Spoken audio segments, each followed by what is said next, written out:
is a 1980 Yamaha RD350 Elcie that I bought when I was 17 years old. It became my daily ride for the next 2 decades. In 1997, my dad and I went out for a Sunday afternoon ride when he was involved in an accident.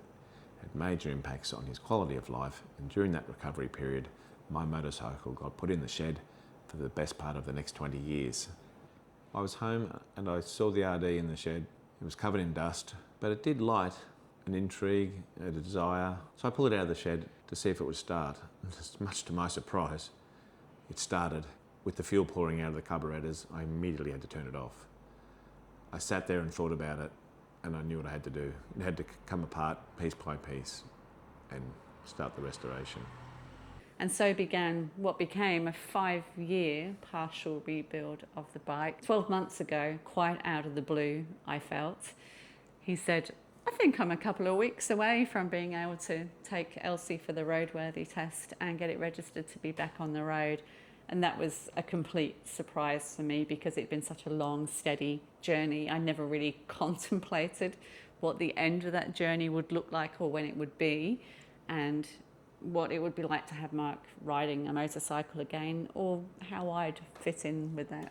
Well, it was 25 years since my bike had been on the road, so I remember getting those plates from the transport office and coming home that Friday afternoon, putting them on the bike and going for a ride.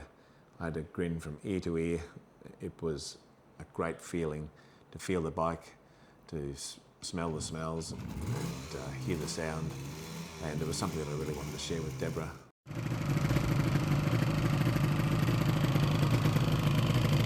I'd never considered even sitting on a stationary bike before, never mind riding one, and to be honest, I had no interest at all, and I was probably scared of the prospect of being ridden around on a motorbike even.